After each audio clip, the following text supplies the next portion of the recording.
जिंदाबाद। केंद्र सरकार होश में आओ, बिहार सरकार होश में आओ। मतदाता पुनरीक्षण कार्य पे रोक लगाना होगा, मतदाता पुनरीक्षण कार्य में रोक लगाना होगा। ऐतिहासिक देशव्यापी आम हड़ताल और राज्य में वोटबंदी के खिलाफ भारतीय कम्युनिस्ट पार्टी मार्क्सवादी के सैकड़ों की संख्या में पार्टी कार्यकर्ताओं के द्वारा पूर्णिया कटिहार मुख्य सड़क NH 131A को रानीपत्रा में घंटों चक्का जाम किया गया। आंदोलन का नेतृत्व माकपा के जिला सचिव सह जिला पार्षद राजीव सिंह कर रहे थे। इस अवसर पर आयोजित सभा को संबोधित करते हुए जिला परिषद सदस्य राजीव सिंह ने कहा कि आज देश भर में श्रमिक संगठनों के आह्वान पर देशव्यापी हड़ताल की जा रही है, जिसे देश के सबसे बड़े किसान संगठन अखिल भारतीय किसान सभा का व्यापक समर्थन प्राप्त है। राज्य में इंडिया गठबंधन के आह्वान पर वोटबंदी के खिलाफ यह चक्का जाम का आयोजन किया गया है। उन्होंने कहा कि देश के इस समय गहरे संकट से गुजर रहा है। भाजपा RSS समर्थित केंद्र सरकार की किसान विरोधी और कॉरपोरेट परस्त नीतियों के कारण देश की कृषि व्यवस्था चमरा गई है। ऐतिहासिक किसान आंदोलन के दौरान सरकार ने न्यूनतम समर्थन मूल्य की कानूनी गारंटी, कर्ज मुक्ति, भूमि अधिकार, मनरेगा को कृषि से जोड़ने और आंदोलन के दौरान किसानों पर दर्ज मुकदमों को वापस लेने का वादा किया गया था, लेकिन अब सरकार अपने वादों से पूरी तरह मुकर रही है। उन्होंने कहा कि देश में मजदूरों ने संघर्ष और बलिदान देकर अपने अधिकार के लिए कानून बनवाए थे, जिन्हें मोदी सरकार 4 श्रमिक विरोधी कानून लाकर समाप्त कर रही है। आज बड़े पैमाने पर मजदूर की छटनी हो रही है, समान काम के लिए समान वेतन नहीं मिल रहा है और 26,000 की न्यूनतम मजदूरी की मांग को नजरअंदाज किया जा रहा है।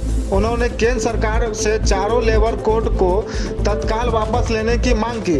जीप सदस्यों ने केंद्र सरकार पर वोटबंदी के जरिए गरीबों को मताधिकार से वंचित करने की साजिश का आरोप लगाया है और मतदाता सूची पुनरीक्षण कार्य का तुरंत रोक लगाने का मांग किया है। आज बिहार बंद में आप लोग रानीपत्रा को जाम, ये राष्ट्रव्यापी हड़ताल है आज पूरे देश में ट्रेड यूनियन के द्वारा और मजदूरों के सवाल पे, किसानों के सवाल पे आज जो केंद्र सरकार पिछले दरवाजे से जो गलत कानून पास करा रही है, मजदूर जो संघर्ष करके शिकागो में हजारों मजदूर जो बलिदान दिए थे, शहादत दिए थे और उसके बाद श्रम कानून में 8 घंटा लोगों को काम करने का अधिकार मिला था, रविवार को छुट्टी सप्ताह में 1 दिन मिला था। यह सरकार पिछले दरवाजे से घंटा को बदलाव करना चाह रही है, उसमें समाप्त कर देना चाह रही है। सप्ताह में 1 दिन छुट्टी है, उसको भी बंद करना चाह रही है। श्रमिक का जो ट्रेड यूनियन है उसके पावर को समाप्त कर रही है।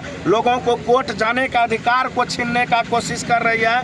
इन्हीं सभी सवालों पे, किसान मजदूर के सवाल पे, ट्रेड यूनियन के सवाल पे आज पूरा देश में हड़ताल है, चक्का जाम है। साथ ही साथ बिहार सरकार द्वारा 2024 में जब मतदाता पुनरीक्षण का कार्य किया गया, लोकसभा का चुनाव हुआ, हमारे प्रधानमंत्री जी आज उसी चुनाव से प्रधानमंत्री हैं, तो फिर 2025 में ऐसा कौन जरूरी हो गया जो फिर से कराया जा रहा है और लोगों को परेशान किया जा रहा है। और इस कार्य में सबसे ज़्यादा किसान, मजदूर, दलित, आदिवासी, जो गरीब गुरबा हैं, जो अशिक्षित हैं, जिनके पास कोई कागज नहीं है, उनका नाम साजिश के तहत काटा जाएगा और इसीलिए इस तरह का काम किया जा रहा है। हम लोग मांग कर रहे हैं जिस पर रोक लगे, इसीलिए आज यह चक्का जाम। अच्छा, 1987 के पहले दस्तावेज खोजा जा रहा है, कितने लोगों के पास दस्तावेज होगा? बोले तो पढ़े लिखे लोगों के पास मिल जाएगा, उनके पास भी नहीं है। बहुत लोगों के पास, दलित, गरीब, आदिवासी जो झोपड़ी में रहते हैं, यहाँ रोज बाढ़ आता है, सुखाड़ होता है, घर में आग लग जाता है,